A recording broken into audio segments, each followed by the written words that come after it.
coach, I'm ready to play fantasy. I know I turned 2 in a day, but the lace isn't hot in my veins. I can turn 2 in every way, so I turn to YouTube today and smash play. I'm prepared to listen. The X-Flippin' wit got me looking way past the pitches. Statistics all that I know, and I know that who is on first, he can say I'm ready to go. I ain't trying to steal second or third, cause I wanna win first. How am I to put all of these numbers to words? I know the terms from A to Z, it's like a gift and a curse. I know the difference between a splitter and a curve, but if I can't put it into points, man, then what's it worth? I need the truth, I need knowledge. Found this podcast with all of it, but what they call it? Turn 2, turn 2, turn 2, ready 2, ready 2. Win leads, catch out.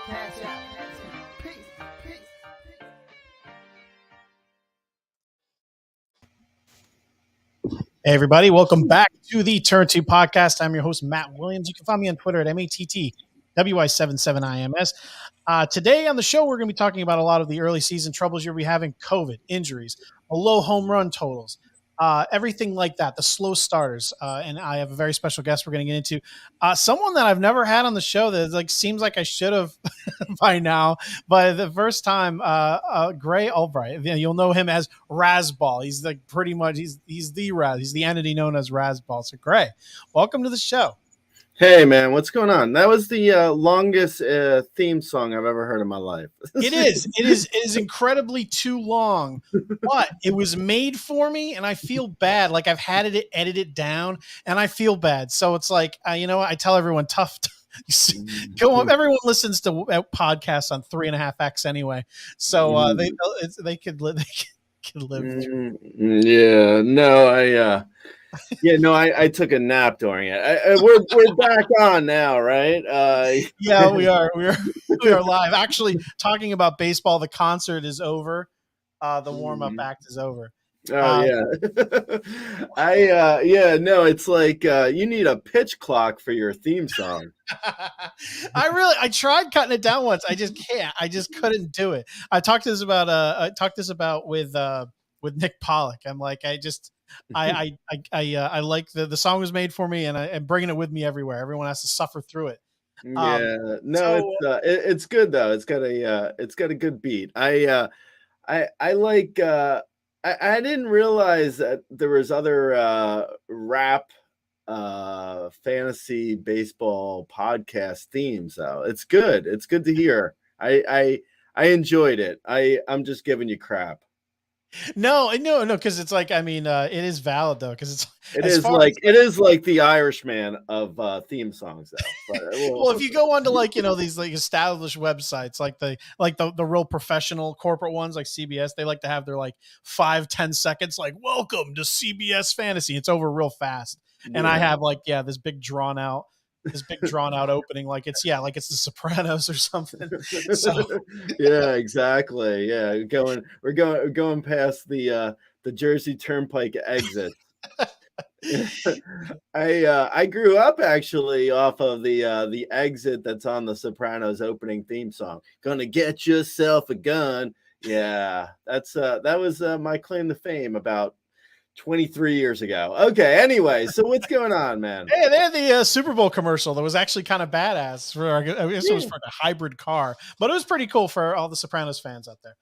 So I don't know. How's the early season fantasy baseball treating you? How are you doing in your leagues? Are you surviving the early pitfalls that make people want to pull their hair out?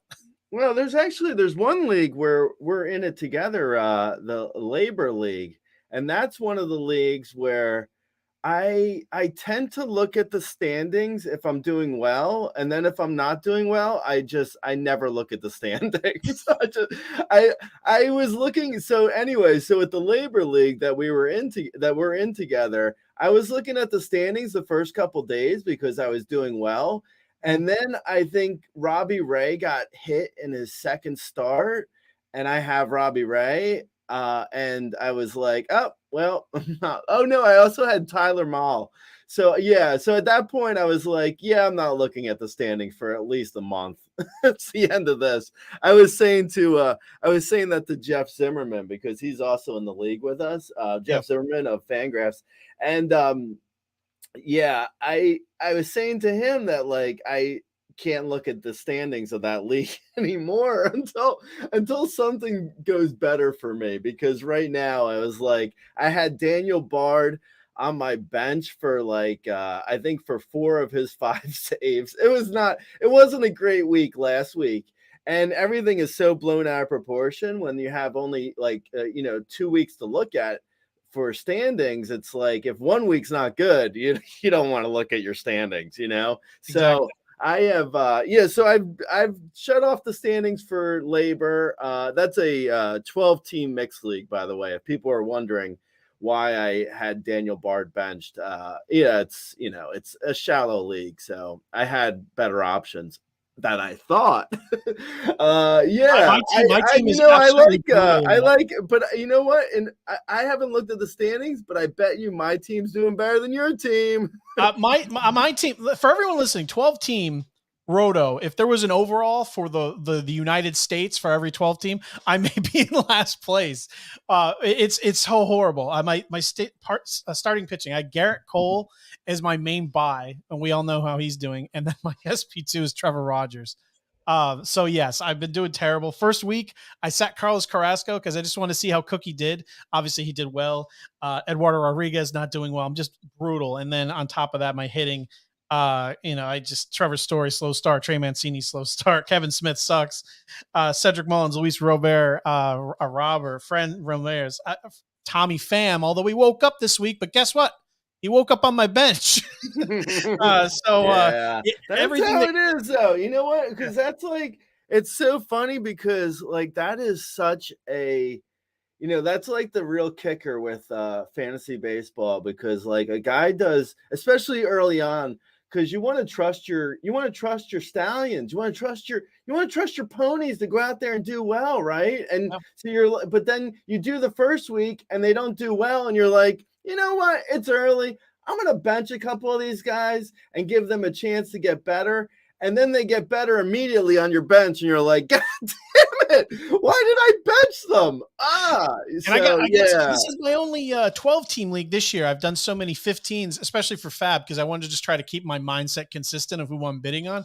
So, I mean, in a 15 team league, I'm not sitting Tommy Pham. So I'm watching this. I'm like, why? Well, So that's yeah, it too. Like, because it's like a lot of people are like, 12 team is 12 team mix is shallow. It's like it's for babies. What are you, a baby? But then you're actually playing it and you're like, this is much harder than deeper leagues, because you have to actually make decisions. Oh yeah. In like a deep league, I just play everyone. There's no decision to make. Yeah, Like, I didn't mean to say it. Like, I'm not looking at like matchups. I'm not looking at upcoming like pitchers. I'm just like, yeah, Tommy Pham's in my lineup every single day in an NL only, but we're in a 15 team mixed, but in a 12 team mixed, I probably would have benched him too. And then you have that happen. Yeah. No, totally. Man, I hear that a lot. They say it's like, oh yeah, it's a baby league. I mean, 10 team, like standard, like old school ESPN. Yeah, Hard. but you have to make these decisions. It's like, oh my God, it's so hard. Yeah. I forgot how hard 12 team mixed is, especially weekly, because like daily, you have like, you get to Tuesday of the week and you're like, Tommy Pham's hot. I'm putting him in my lineup. I'm not going to have back-to-back games where he homers on my bench, but in a weekly league, it's like what happened with Daniel Bard on my bench. Like I lost 4 saves because it's a weekly league, and when the week started, I was like, but by Wednesday, I'm like, oh my God, what did I do? Why did I start Yusei Kikuchi over Daniel Bard? It's so horrible. And then like you have the COVID things, and people get taken out of your lineup for an entire week, like on a Monday. And it's a 15 team versus 12 team. It's not like one's harder than the other. They're just different. Because everyone will say like 12 team. Oh, you have such a loaded team. Like, yeah, everyone does. If you look at it, and you look at 10 team, but that makes it more difficult, because if you have a couple of slow starters, you get buried like I did. So the comeback is on. I'll update everyone as the season goes on, see if I can come out of the basement. Yeah. Actually, I've said this. I think I tweeted this last year about like Tout Wars. They actually, you're in Tout Wars too. I forget, which league are you in? I'm in the Draft and Hold. Okay. So anyway, in Tout Wars, which I think they do really well, is like when a guy is injured, like, if a guy gets injured on Tuesday, even though it's a weekly league, you can replace him on Tuesday. Like you can replace injured guys midweek, which I think is actually good for like weekly leagues. Like I don't think, if you want to play in daily leagues, I have no problem. I play in daily leagues. I have no problem with daily leagues. Like more power to you. I'm in them. I think, the real challenge is doing it daily and staying like focused on it and being like really good at it. It's a hard league to play. So I'm not down on that. Weekly is definitely a little bit easier, but I do like the fact that Tout Wars lets you replace like IL'd players midweek because it really sucks when you're in a weekly league and you get to like Tuesday or Wednesday and a guy is injured and you're like Tyler Stevenson, who, he got run over at the plate. We don't know how long he's going to be out. It's like now I have, like possibly 4 or 5 days where he's not in the lineup potentially. I don't know.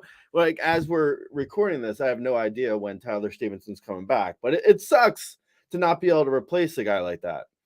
Yeah, this is a topic we're going to cover later in the show, but we're into it now, so we might as well. Just these early season injuries and like COVID, especially, which is just creeping up and coming on strong this week. How have you been dealing with that, especially in weekly leagues where you can't do anything? Because I mean, like before lineups locked, Jonathan India, there were some things that he might have been back, and then the coach said that he wasn't going to return till later in the week, and then boom, he goes on IL, and then the COVID players popping up.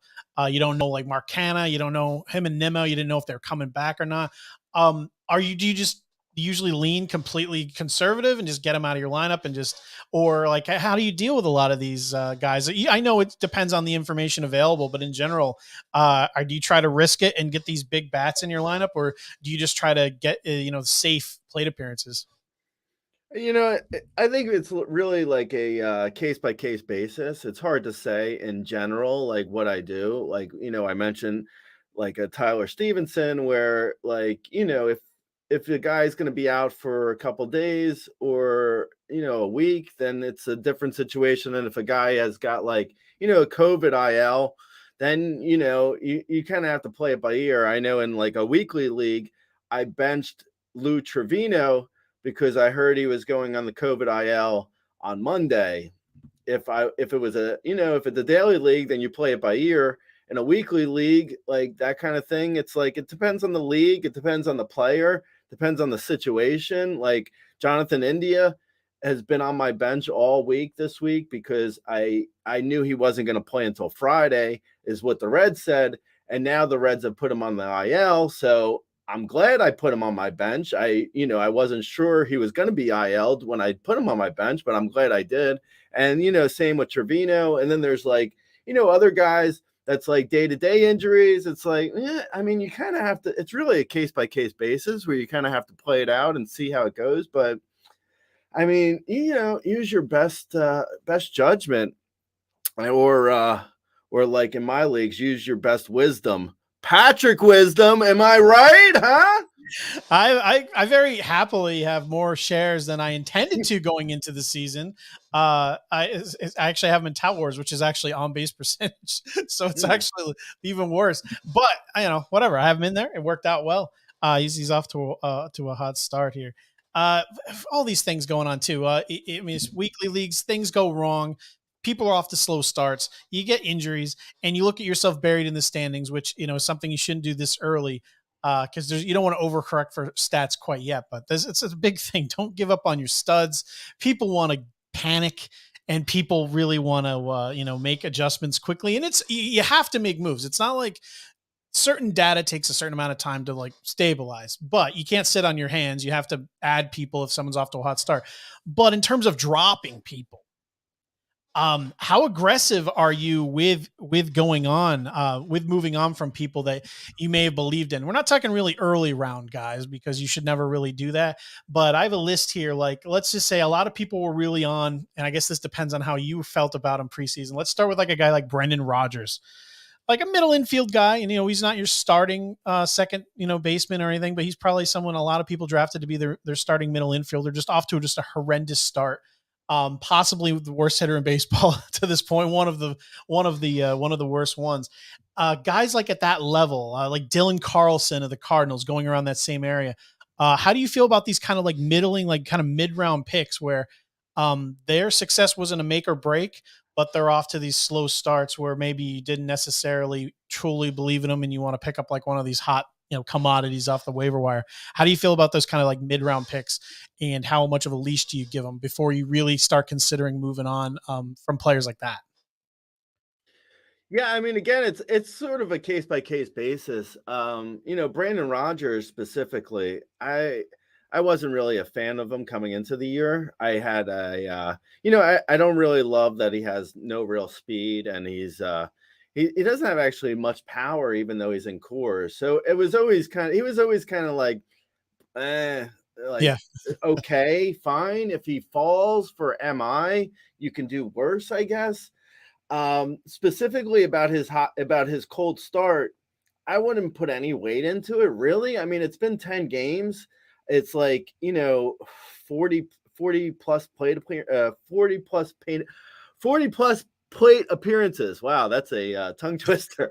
I think like in that small of a sample size, the chances that he could turn it around are great. Like he could be, by this time next week, he could be hitting 300. So and that's really like his game is like 15 homer, 280-ish average, no real speed. So I mean, if you need that, if that works for your team, then I think there's a good chance he can come out of it and be that still. It's like, it's a little bit disconcerting though when anyone's on the Rockies, because like Bud Black gets a bug up his ass and suddenly it's like, oh, Alan Trejo is now the start. Like, what? Like, whoa, where did that guy come from? Like, Alan Trejo. Wait, if you want to go with someone, go with Kelton Welker. And like, no, I'm Bud Black. I do things. It's crazy. Let's see what happens. Let's try Alan Trejo, who I believed was on the some of those Tarantino movies. I think Brandon Rogers is like absolutely struggling, and this goes for a lot of these guys. It's like a week and a half, 2 weeks. So guys struggle for 2 weeks. That doesn't mean their season's over. So, like him, Bobby Witt Jr., Julio Rodriguez, Dylan Carlson, who you mentioned, Bobby Dahlback. I have varying levels of faith in a lot of these guys, but whether or not they're doing well in this case, they're all doing poorly right now, that doesn't really like factor into anything, like any of my decisions at this point, because like even in a 12-team league, the guys that we've mentioned, I'm kind of like, well, Brandon Rogers, I feel like in a 12-team or shallower league, I wasn't really in on him to begin with. So if you want to move on to someone who is like, who is actually doing well, like, if you're like, oh, I got Owen Miller, he's looking at me on waivers, he's winking at me, I want to get Owen Miller, like, fine, go with Owen Miller. I don't really care for Brandon Rogers anyway. I think he was really just a play in cores. But like a Bobby Witt Jr. or Julio Rodriguez or Dylan Carlson, those guys are like, I actually like those guys still. And just because they've started cold, it's like, nah, you kind of have to wait it out a little bit. Yeah, the rookies are kind of their own interesting thing because there was always going to be some growth issues there. I mean, Bobby Witt, he had like a 25%-ish strikeout rate in the minors. He expected to kind of bump up to 30%. He had problems with breaking balls. He was going to have to adjust. So it's something you're going to have to wait out if you put into him. What about players like we know there's not much of a sample size for, Brandon Rogers. We talked about Dylan Carlson. You kind of knew what they were. They're batting where they should. They're getting the plate appearances. They're just struggling early. If this slump happened in July, you may not even freaking notice. What about a guy like Lane Thomas? It was a big name people were on as a sleeper this year. They were hoping though that he would have led off for the Nationals. They alluded he was not going to happen at the end of spring training. They said it was going to be Cesar Hernandez, and that's basically what's happened. Lane Thomas hasn't really been at the top. So how about a player like that where you were maybe, if someone drafted him banking on hitting towards the top of a lineup, in front of like a, Soto, Bell, Cruz, and all of a sudden he's at the bottom and struggling down next to Victor Robles. Is that a different circumstance? Or this is like a general question too. When you've seen a change in role, where he's, someone's like batting lower in the lineup, or maybe getting like a couple days off. Like when do you start to worry about that? Is because you obviously can't wait as long there. And I know this is case by case too, but like let's using Lane Thomas as an example. Yeah, no, I mean, Lane Thomas is a concern for sure. And I actually wrote a sleeper post on him in the preseason. So I'm trying to be patient, but I am concerned. I thought there'd be more there than there has been so far. He is he's a solid plate discipline guy, or at least he showed he was, in previous years. He hasn't been quite as good this year. He's striking out a lot. It's a concern. The whole thing is a concern. But yeah, I mean, I kind of am trying to be patient with a guy like Lane Thomas because I did have pretty high hopes for him. So, all it takes is him to go, get hot for like a week. And, for Davey to realize that like he should be hitting leadoff, and Cesar Hernandez is not the leadoff guy. So, I mean, and that's an easy fix to like his role that could happen pretty easily. But yeah, I'm not really thrilled with Lane Thomas. I'll be honest. He's probably a guy who, come May 1st, maybe have to reevaluate and say like, okay, possibly, move on from him in shallower leagues. At this point, I mean, in a 10-team or 12-team mixed league, Lane Thomas is either on your bench or has already been dropped. But in a 15-team mixed or an NL only, NL only, you're kind of stuck with what you're stuck with. But in a 15-team mixed, by May 1st, Lane Thomas may be, he may be off of some teams. I could see him starting to get dropped in, NFBC or, just 15-team in general. He does have interesting environment around him for a struggling guy in, with that kind of sleeper tag on him, because he's batting towards the bottom of the lineup. But like you said, there's actually there's a quick path to turn around here because Cesar Hernandez is leading off, terrible year. His competition is Yadiel Hernandez, Victor Robles. I mean, there's not much there too. I mean, yeah, one hot week, Lane Thomas could not only stay in every day, but he could bat towards the top of the lineup. It could happen quickly. It is still very early. One of the rookies that was on this list that kind of stands out now a little more after I put him on there is Bryson Stott. A lot of guys, Rob DiPietro, Deadpool hitter. This is one of his guys. He's sharp.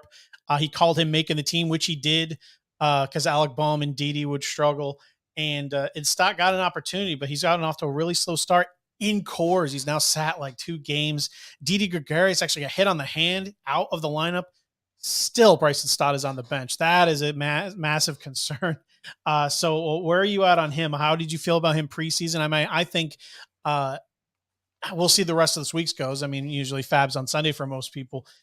He looks cuttable in all formats to me, just because the Phillies, obviously, if you can't put him into Coors when Didi has a hand problem, you probably that probably gives you a good idea where the Phillies view him. Yeah, he's been really disappointing so far. Again, it's like, you try and like look at it as like, okay, it's been all of 9 games. He only has 30 at bats. So, you try and remain patient in deeper leagues, but shallower leagues, yeah, I mean, he can't. Even a 15-team mixed league, I can't see Bryson Stott being. He's either in your lineup and your team's doing awful, or he's on your bench, because he hasn't been doing anything. I mean, there's really no reason why. Like I drafted him in a few places, so it's hurting me in a couple places. I have him in an NL only league, and like I mentioned before with Lane Thomas, there's no moving on. I mean, if the Phillies move on by, demoting him, at that point, then I'm going to have to drop him in an NL only. But for right now, I have Bryson Stott as, I think, my utility guy. I got him for $1, and I felt like I I looked like a genius, like, coming out of camp. I was like, "Oh my god." I was, like, patting myself on the back, turning to myself in the mirror and being like, "Yeah, man, you're smart." Now, I don't know, man. I don't look as smart anymore. So, yeah, hopefully again, all these guys, I mean, it's so early that, like, Bryson Stott could really, I mean, he just needs a good game, really. Like, because the Phillies don't really want, I don't think they want Didi Gregorius either. Like, I don't like Yeah. the opportunity is there for Stott. And, up until the major leagues, he's never really shown a propensity for striking out. So he should be okay. You would think he just needs to, like, get out of his own head, or I don't know, maybe a couple lucky bounces and he has a 3-for-4 game and he gets back on track. I don't know. I don't know what it's going to take, but hopefully he does it before he gets demoted.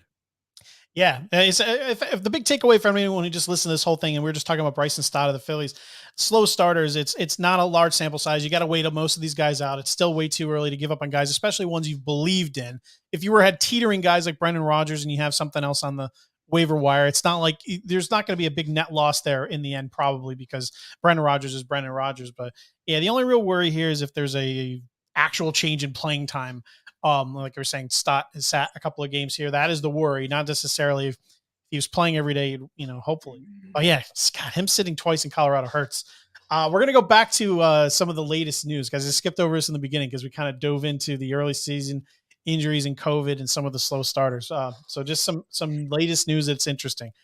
Nothing actionable here, but we got to talk about it. Ronald Acuna, 1 for 3 with a double in his minor league rehab start. The Braves say they're still targeting May 6th for his debut.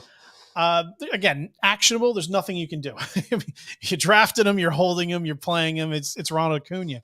What are your expectations here? Just because I kind of shied away from really talking about him much because it just seemed like everyone else was in this preseason. But since the time is rapidly approaching, what are your expectations here? Like if you're in a trade league, is this someone where, you maybe try to take advantage and move him while the hype gets closer to his date? Are you expecting him to run? Like, what do you think? What do you think Acuna is going to do here coming off his injury?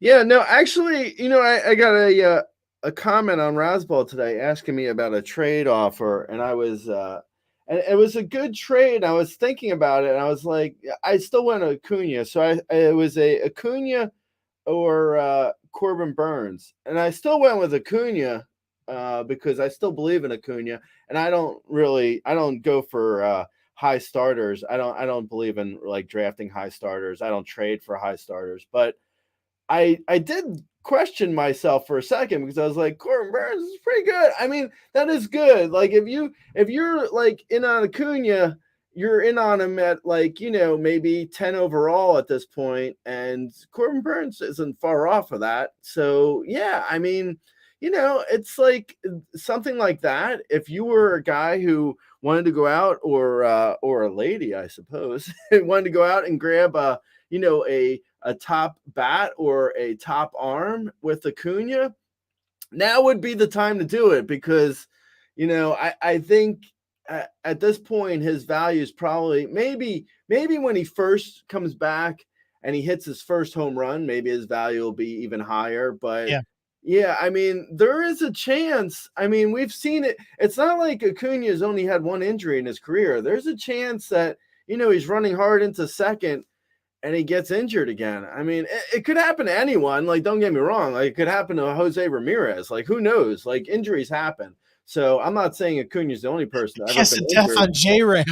Yeah, I just jinxed that. I just jinxed J-Ram. Sorry about that. But yeah, I think Acuna is I would actually feel like at this point he's a good buy and a good sell. Like I can see it going either way. Like if you're, well, it depends, like, right? If you want to, like if you want to grab him in a trade for like, if you need a bat, by all means, I have no problem going out and getting Acuna. But also if you wanted to sell him for like another piece that you need, I have no problem with that either. We don't know what we're getting. All we know is that he's coming back, soon, knock on wood. and he's going to be great. I don't see why. Like, if he's healthy and he's back on the field, I don't see why he's not a top 3 overall player. So, take that. And Ronald Acuna, I mean, this is anyone coming off like injuries. The hype gets real. People get excited when a player starts to come back. And that's why I always, even if you're in on Acuna, if you drafted him, you're in on him. That doesn't mean you shouldn't check the trade offer, check the wire anyway. People could get overexcited and they may offer you someone you like even more. Just because you like them doesn't mean someone else isn't more excited. And this could be at a point where maybe you had an injury go down. You drafted Jacob deGrom. Maybe you want a pitcher. Your hitting's doing well. You want to move him for a pitcher. There's a lot of ways to go. Did you say Jacob deGrom? No, me? Oh no, I'm not Justin Mason. I'm deGrom free. Even though I'm a Mets fan, I know better than that. No, I would not. Yeah, I would not trade for Jacob deGrom. If that's what you just said, I'm sorry. No, I said if you had drafted Jacob deGrom, if you drafted you needed to acquire a pitcher. Yeah. No, you were saying that you don't like to draft or trade for early pitchers. I don't either. I said I have Gerrit Cole, 1 share in labor because I just wanted to land one top pitcher because I liked so many late ones. That the idea was I would, spend money on my anchor and then get some other guys sprinkled in. Obviously, Gerrit Cole has been horrendous, atrocious, abysmal. What the hell's going on? Why does Gerrit Cole suck, Gray? I mean, the whiffs look good. He's added in a cutter. He's just getting, he's getting bombed. When they came out that there was players that ended up using sticky substances at the end of last season, everyone jumped back on Cole. Oh, he must have been cheating.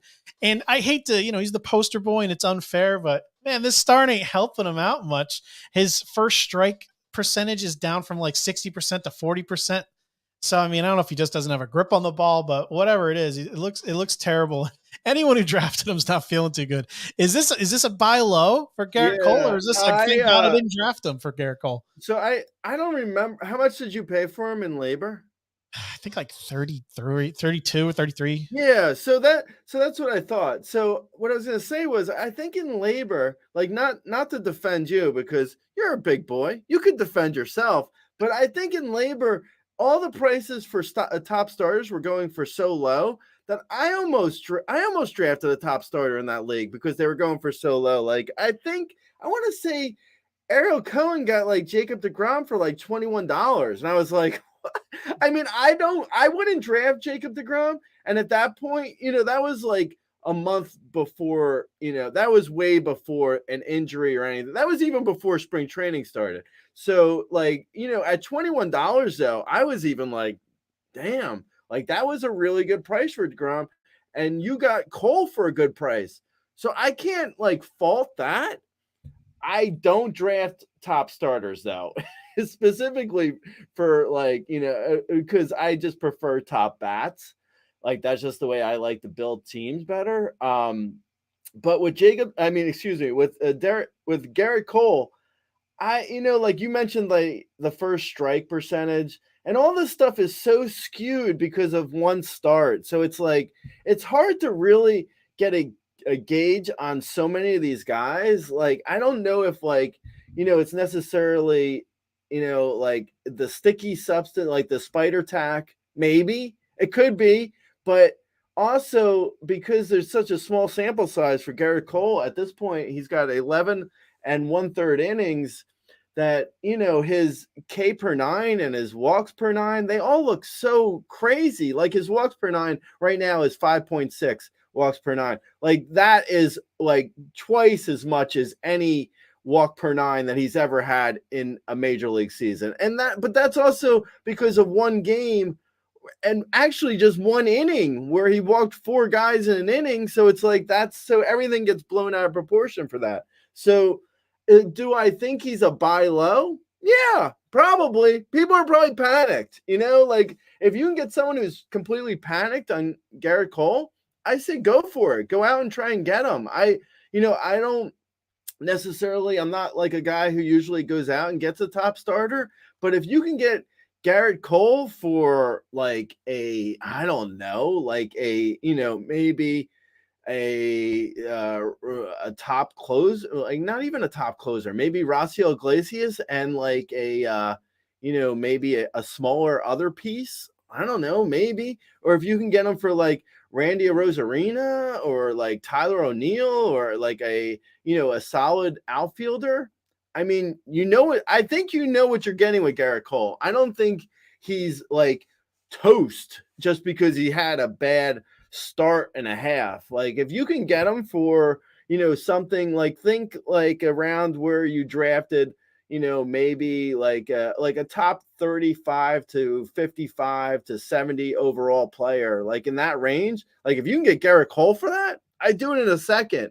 But if you're looking at like Gerrit Cole or Jose Ramirez, no, I wouldn't have done that to begin the season. Like I wanted Jose Ramirez over him anyway. So like, I'm not the person to say like, like I wouldn't pay a dollar for a dollar, but if you can get 75 cents on a dollar, sure. Yeah. What do we call this? A lot of people were really in on this player I'm about to talk about. We were discussing Gerrit Cole, but we're talking about something you can trade for him. Let's say first base was deep. Let's say you got a good backup first baseman, someone who's starting at your corner.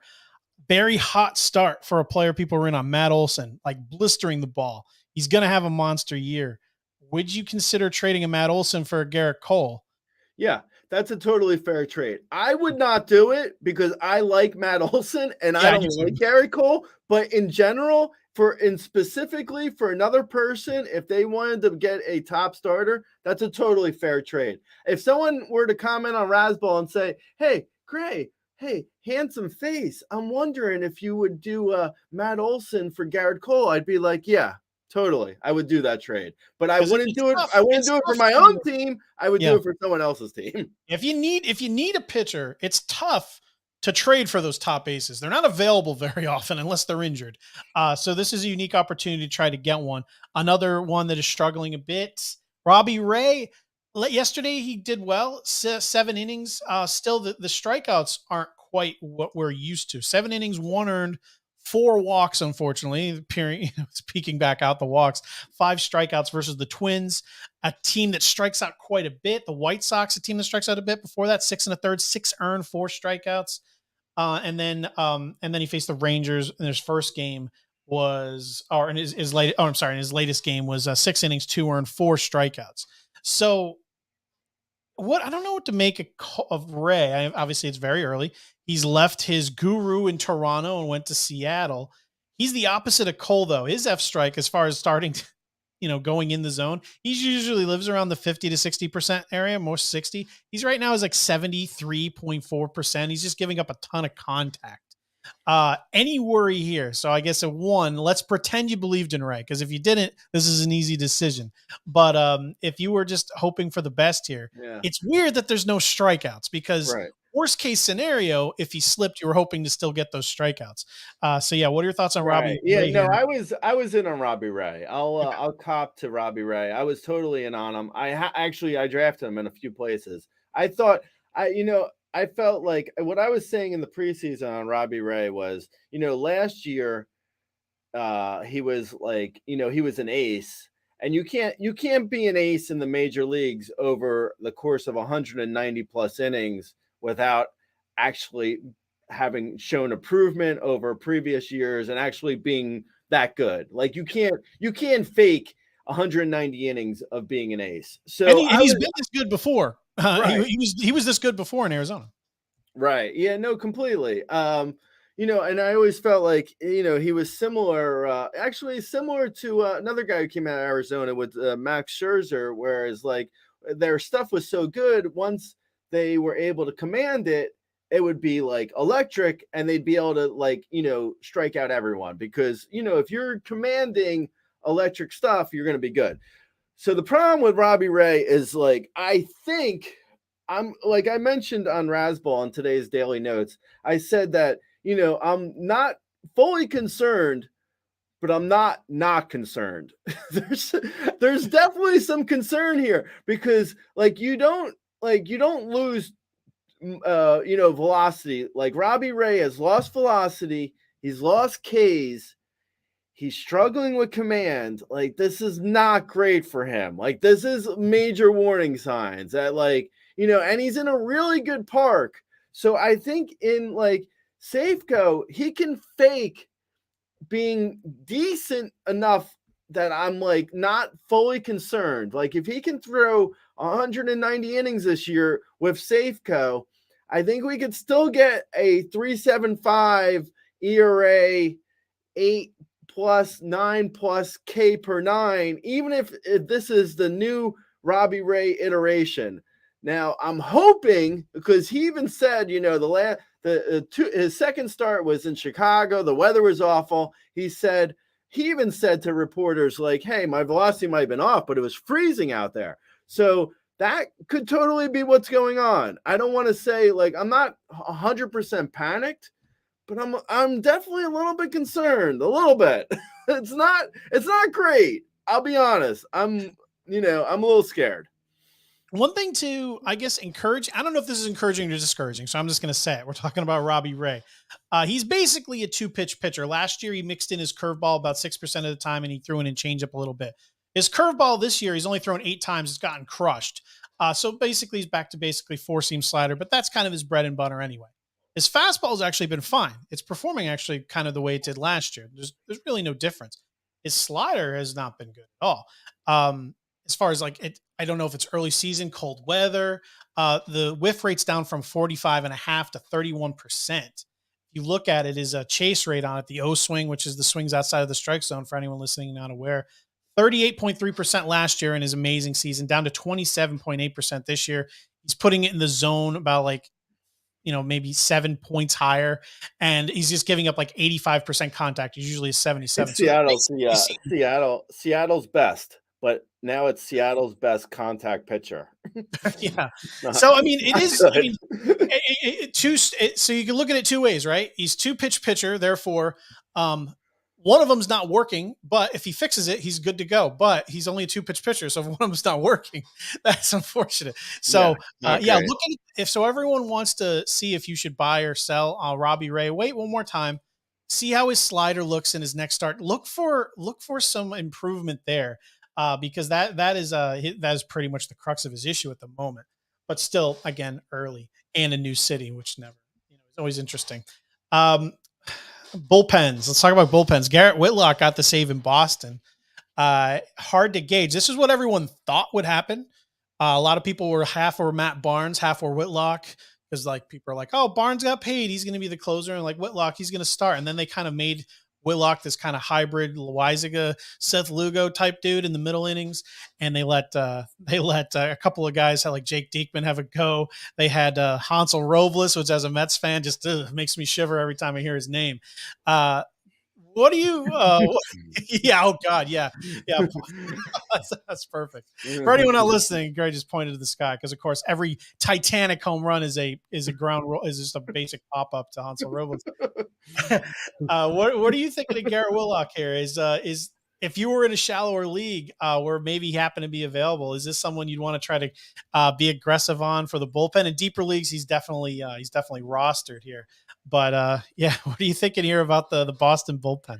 I would say Whitlock, I think, should be owned in all leagues, even shallow leagues. If shallow leagues, you should be using solid middle relievers for ratios and Ks anyway. So Whitlock should be owned either way. For who's going to get, like, I would say Robles, Whitlock, Diekman, is it Diekman? I would say any of those guys or Barnes could get the next save. Like the Red Sox, I don't think Cora really has a set closer. I don't think he's going to. I think Whitlock could be used in the 6th inning next time out, or he could be used in the 9th inning. So I honestly, I don't think anyone knows. I don't think Cora knows who's going to be the closer.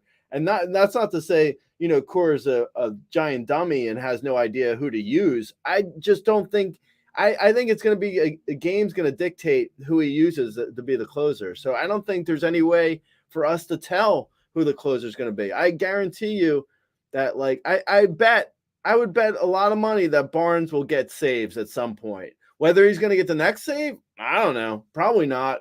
Maybe. Who knows? Robles could get the next save, but again, I don't know. I don't think anyone knows. Yeah, and that's Gerrit Whitlock. We're talking about the Red Sox bullpen. Going into a couple more starting pitchers to end this. Before we get into some injured pitchers and returning ones, let's talk about Josiah Gray for a second. He was one of my favorite guys that I loaded up on. He has a decent price. He's one of the big pieces that came over in the Scherzer and Trey Turner trade to Washington. They throw him and Kevin Ruiz right into their major league roster. He looked good last year. He just had a massive walk problem, which, it's just something he's going to have to work on. First game of the year, 4 innings, 4 earned, 5 strikeouts versus the Mets, gave up 8 hits and 2 walks. Second inning against the Braves, much improved, 5 innings, 1 hit, still 3 walks, 5 strikeouts. And then a couple days ago against the Diamondbacks, so grain of salt, they are just brutal. 5 1/3, 1 earned on a home run, 8 strikeouts. Are you Josiah Gray guy? Because this is someone, especially in like shallower formats, he could be available, but this is someone in deeper formats. If trades are there, he's someone, if I didn't have, I would probably be looking to acquire, because there'll be bumps in the road, but I think that he can be pretty darn solid for the rest of the year. Maybe like what you used to get out of Robbie Ray, like the late seasons in Arizona, where you get the occasional blow up with some strikeouts. Yeah, no, come on. Yeah, no, totally. I think also he's probably week 2's version of Kyle Wright or Jesus Luzardo, which actually Luzardo is a good example of what happens when you trust a young pitcher. I mean, yeah, I think Josiah Gray can be great. I think there's going to be blow-ups for sure. I was watching him versus the Diamondbacks yesterday, and I would say, I was really impressed. I mean, the Diamondbacks are pretty terrible. they're not good. But Josiah Gray looked excellent. He looked like he was in, total command of his pitches. It was like he was doing what he needed to do. It was good to see. I think he's going to be great. I don't think it's necessarily going to be this year. There could be flashes of it. I could see, potentially a 9-inning 12K shutout here or there maybe this year, but as you said, I could also see blow-ups happening. Like there's going to be ups and downs. I do like him though a lot. Yeah, he's just, if you're smart about it, if you're in need of a pitcher, I think you can go out there and instead of where he's going to go. Sorry not to interrupt, but he'll be next year's in drafts. He'll be like Shane McClanahan next year. It'll be like, oh, now is the time to get in on Josiah Gray at like 75, 85 overall. Like he'll zoom up, I think, ADP for next year.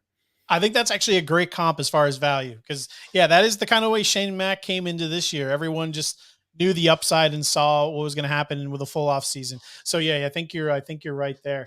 And that's Josiah Gray. A couple of pitchers coming back from injury. Luis Castillo. He's going to have a rehab assignment Sunday, and then hopefully be back soon enough. He had that shoulder issue. And then Lucas Giolito throwing a sim game today, could pitch as early as this Sunday. Giolito is what it is. We don't have to dig into that too much. I mean, would you? Actually, one quick question, because it's more of a philosophical thing with fantasy baseball. Pitchers like that, if let's say he comes back Sunday, you're in a daily league, if you're in a weekly league, you're screwed. No one started him. But do you usually start guys like that fresh out of the gate, like your aces, your top aces like Giolito, fresh off an injury like that? Yeah, definitely. I mean, it depends on the league situation, and it's a case-by-case example for most of these guys, but I think with Giolito, I can't imagine any league where I wouldn't start him the first time out. And it's also like, thinking about like DeGrom, if he ever comes back, like like certain guys, like ace guys, I mean, they know when they're ready to go, and you got to trust your aces. So yeah, I would start a ace, and I think Giolito is an ace. I would start him the first time out for sure. I mean, other guys, even like Louis Castillo, I think is like a guy you'd probably start. In most leagues, at least, I think I would start him even the first time out, because a lot of these guys, like a veteran pitcher, they rehab as much as they need to, and they have a good idea of where they're at. So, I'd probably start them. Other guys, I mean, there's certain situations where I could see benching certain guys coming back from the IL, because it's just such a, it's an unknown, or if the matchup isn't good for like, a lower level pitcher. But yeah, I mean, I think a lot of them are okay. Like, Alex Cobb just got injured the other day. So when he returns, like if he's in San Fran, I'd probably start him against anyone.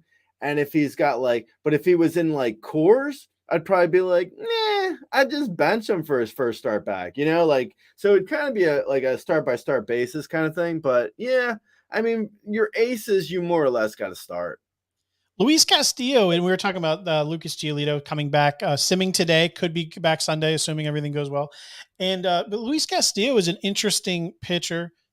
One, how do you feel about him coming off of last year, which he was hyped up? He had an unbelievable end of the year after a very brutal start. And then he had a little bit of a shoulder issue during spring training or during the offseason. A lot of people may have drafted him without knowing that information because of the lockout. A lot of information just kind of flooded in afterwards. Do you see this do you think this could be a good buying opportunity for Castillo? Like, go check to see if maybe someone drafted him who wasn't necessarily excited? Or is this just one of those things where if you drafted him, you have him, you're not looking to seek out shoulder injuries? Like, it's a unique situation as far as if you need a pitcher and are looking to acquire one. Yeah, no, actually, I was in on him. I was going to I drafted him before I found out about the shoulder. I would not go out. I wouldn't acquire a pitcher with a shoulder injury. I wouldn't go out and get him. I wouldn't. I mean, unless the price was like incredibly cheap, it wouldn't be worth the headache. I wish I could unload him in all the leagues I have him. I don't want him anymore. How low would you go?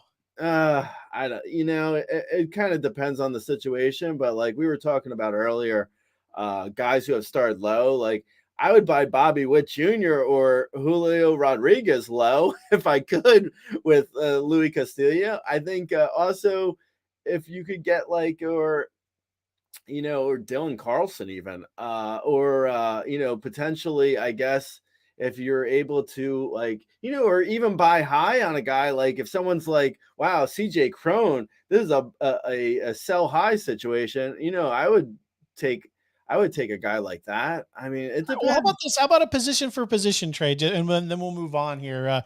What if someone drafted Tyler McGill and wasn't necessarily sold on his start, and they offered you him straight up for Luis Castillo? Give me him. Give me McGill for sure. I didn't watch. Usually I watch the Mets a lot because I like their broadcast booth, but I actually didn't watch the McGill start yesterday. But the line didn't look great.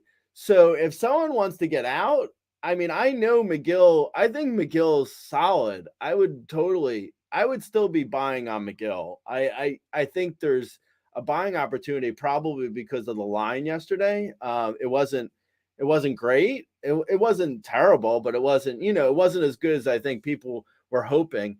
But I would think I'd go McGill. Like Kyle Wright, if someone thinks they're like selling high on him, I'd be like, yeah, I'll take Kyle Wright. I mean, I prefer a pitcher without injuries versus one with injuries. If you can. All right, and that's we were talking about Luis Castillo coming back. Well, he's rehabbing Sunday. We'll see how it goes.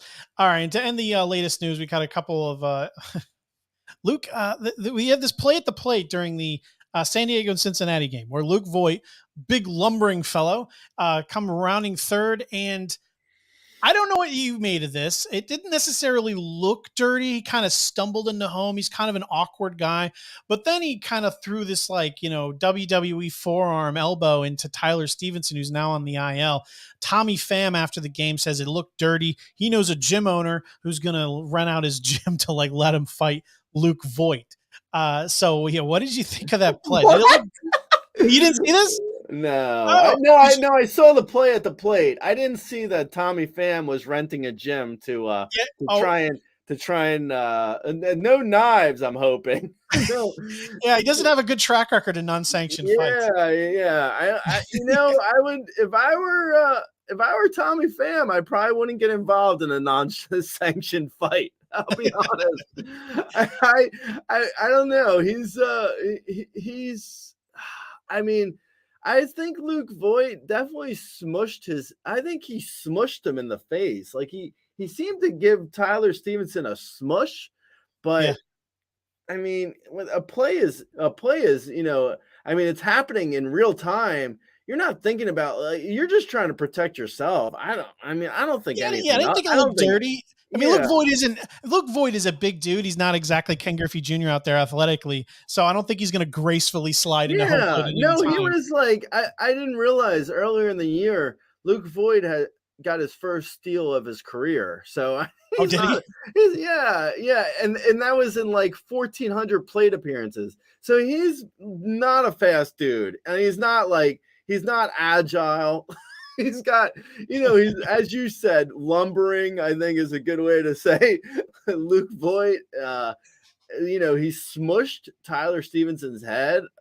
I mean, honestly, I do think it was kind of cowardly for Luke Voigt to not start the next day. Today Luke Voigt is out of the lineup. I do think that's kind of lame. I mean, if I know, knowing what I know about Voigt, I'm sure he wanted to be in the lineup. They probably, I'm assuming his manager just wanted to maybe de-escalate the situation. But hey, Tommy Pham versus Luke Voigt. I think we put this thing on pay-per-view. Who's the guy on YouTube who's constantly fighting? Jake, how's his name? Jake? I don't know. Jake something. I don't know. One of the YouTube guys who fights like Floyd Mayweather and all that. Jake the Snake? I don't think I know a Jake. There's one of those YouTube asses that is constantly getting on pay-per-view fights. Jake Paul. There you go. Yeah. Put him on the undercard there. Yeah, actually, I guess I do know a Jake. Jake Paul. Wait, though, he's a fighter, so he wouldn't be. So he's reffing this thing? I don't know. I say, you know what? I say put Tommy Pham in a room by himself and see what. And I think he'd start a fight with himself in the matter of like an hour. Like I don't know. Tommy Pham needs to de-escalate Tommy Pham, I think. Yeah, he took it a little. He looked to be extra. My man sees a dirty slide. He's like, I'm renting a gym. Dude, take it easy, man. It's okay. It's all right, man. Let's chill. Well, at least it's not in a parking lot. He has better odds inside than outside. The new pitch clock has apparently been in use for a while in the minor leagues. You can't trust anything MLB says, to be honest. But anyway, they say that it shaved 20 minutes off of games. I always say, I don't think actually the length of games is the problem. It's the pace of play. Like, people don't want the pitcher like freaking messing around constantly. So I actually think this is nice. It'll keep a nice pace. How do you like this? Is this something that, as an MLB fan, a lot of people are like, usually hate new things, like, oh, new rules, they're all terrible. But what do you think of this one? I think it's a lot of new rules are terrible. Yeah. When you do like a 7-inning doubleheader and a guy starting on second, that actually is terrible. So, all right. You're gonna hate half of what I'm about to say. The man on second is ridiculous. I hated the 7-inning doubleheaders, and I think they were stupid. They weren't even real games. But I gotta say, last year watching them, it wasn't the worst thing in the world to watch, because it felt like when runs were scored early, it's like it immediately made the game feel more exciting. So like, even though I'm still against it, they were not. They weren't they were entertaining. Like, they weren't the worst. They weren't as bad as I thought they were going to be, if that makes sense. Cause I don't know, it kind of like, I mean, that's why there's chocolate and vanilla. So you can have your own opinion, even if your opinion's wrong. I mean, that's fine. I honestly, I didn't really care. It made my job easier because I recap games. So it made my job easier having games end at the 7th inning. So I was like, I mean, honestly, from my own perspective, it made things easier for me.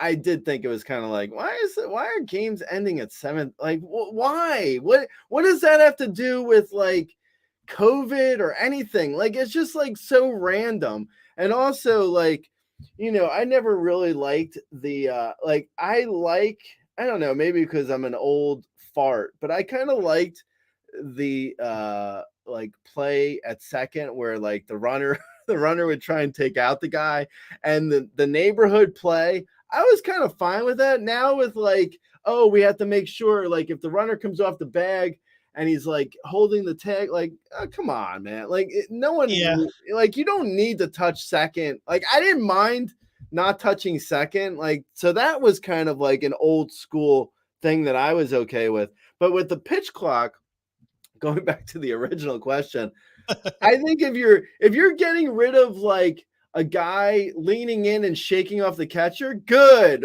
No one cares about that. No one goes to the game and is like, hey man, did you see how much he was shaking off the catcher? Pretty cool, huh? Like, no one's there for that. So if you're cutting out a lot of that nonsense, then by all means, I say pitch clock it up. I don't care. Like, I'm in favor of having robot umps. Anything that speeds up the game and takes out like a lot of the stuff that no one cares about, I'm fine with that. Like, if they're like, you know what, you only have 30 seconds between innings, which they'll never do because they need commercial time. But like any stuff that has nothing to do with the actual game, like, I'm fine with that. If they're like, you can't shake off a catcher for 45 seconds, and great. Don't shake them off. That doesn't change my opinion of anything. Yeah, you try to bring kids to the game, and they're sitting there eating their hot dog, and it's like, oh, what happened? Nothing. I've been sitting here for 1 minute, and they've thrown one pitch because they've thrown over to first twice, and they're shaking off the catcher, and they've had a mound visit. It's terrible. Mm-hmm. I do love have you slightly off topic as far as rules, but have you seen that? What are they? The Savannah Bumblebees or something crazy? You know what I'm talking about? There's that like Harlem Globetrotters type team. There was this video where, like, I guess if there's a strikeout that's caught or dropped or something, like all 9 position players have to catch it. I have to touch the ball before they can actually tag the runner out. But they actually had a new rule they introduced the other day where if the opposing team hits a foul ball, if the crowd catches it, the hitter's out. I would so be in for them just making that a rule. That's good. I had an idea where, and I don't even know if this is illegal, to be honest. Like, this might actually be within the rules right now. Like, what if you did a infield shift where you took all your guys and you crowded them right around the hitter so the hitter couldn't see the pitch? Isn't that? I think that's you mean legal. Just a tunnel right in the middle? Yeah, I think that's legal as of right now. Yeah, like, someone might die.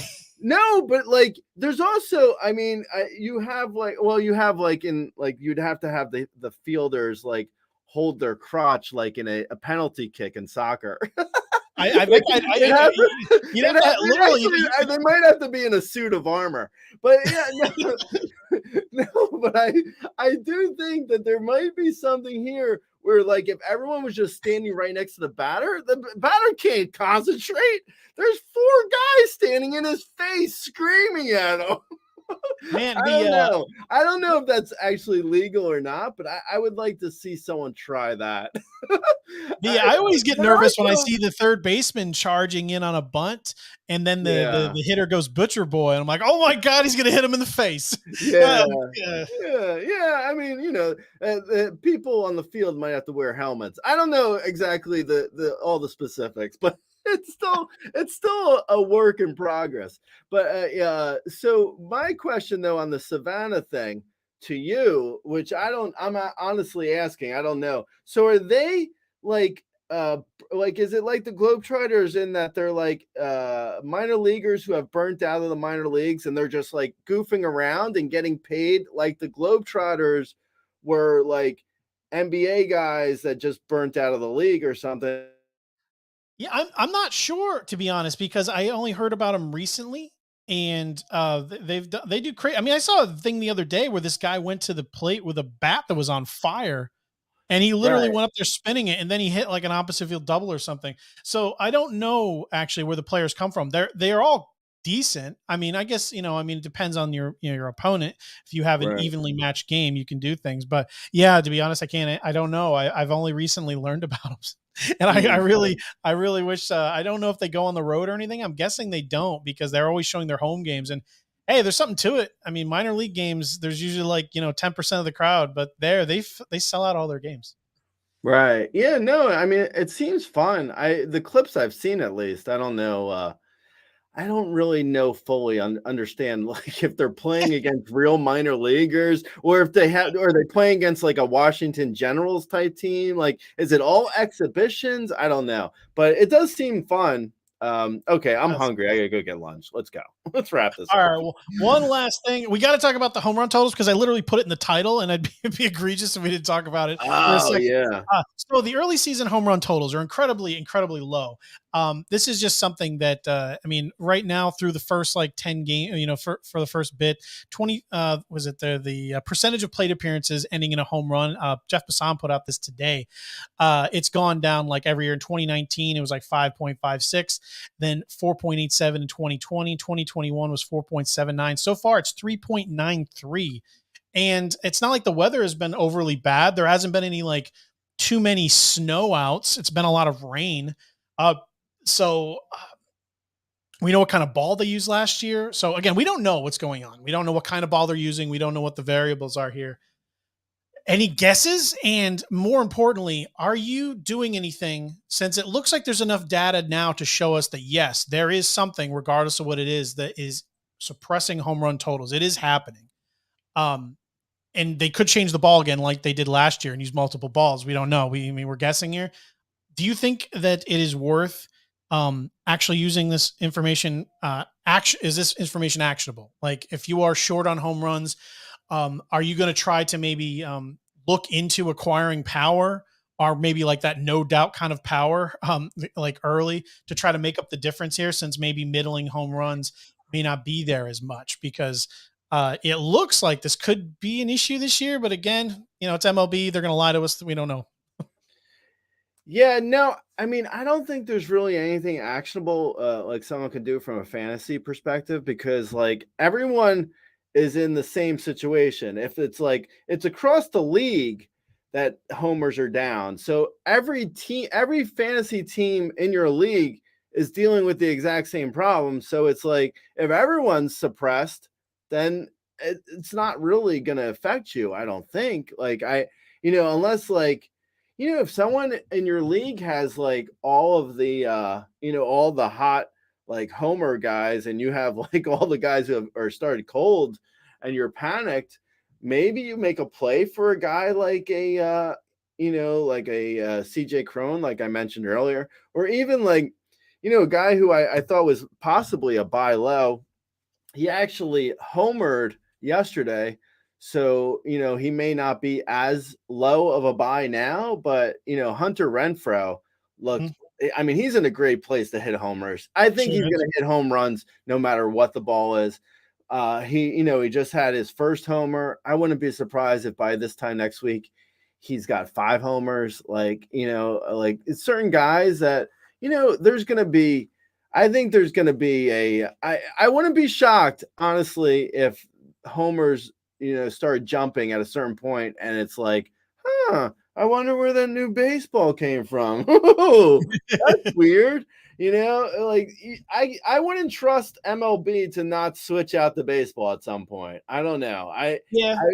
They've done it before. I wouldn't be surprised if they do it again. So at a certain point, it's funny though that Jeff Passan came out with this information about the homers being down because, as I do my roundups at Razzball, I have been like noticing there's like very few homers across the league. Like so many games, it would be like, a couple runs, but no home runs. And like I was watching, I watched, like I mentioned earlier, I watched Josiah Gray. I watched the Nats and the Diamondbacks, and not that they're great teams. And Dalton Varsho hit a home run that was clearly out in center that would have been out of any stadium. But there were a few like examples where I'm like, wow, did Nelson Cruz become a doubles hitter? Like, what's going on? The ball was just so dead. And, actually specifically on Nelson Cruz, he looks like he's finally gotten old. So if there's anything actionable from any of this conversation that we've had, if you're a Nelson Cruz guy, I don't know, man. I mean, maybe he comes out of it, but he looks finally like he's been behind on fastballs that I've seen over the last, the first week of the season. He was so behind. I don't know if it's because he's starting slow or what, but yeah, I don't know. Hopefully, and speaking of the Nationals, hopefully Juan Soto doesn't start slow again, because I'm like, I can't handle another get to the break with only 12 homers type year. And well, unfortunately for him, he may lead the league in walks by 50%. But like you said, like I was saying, everybody, that if this affects your entire league, so across the board, everyone's feeling it.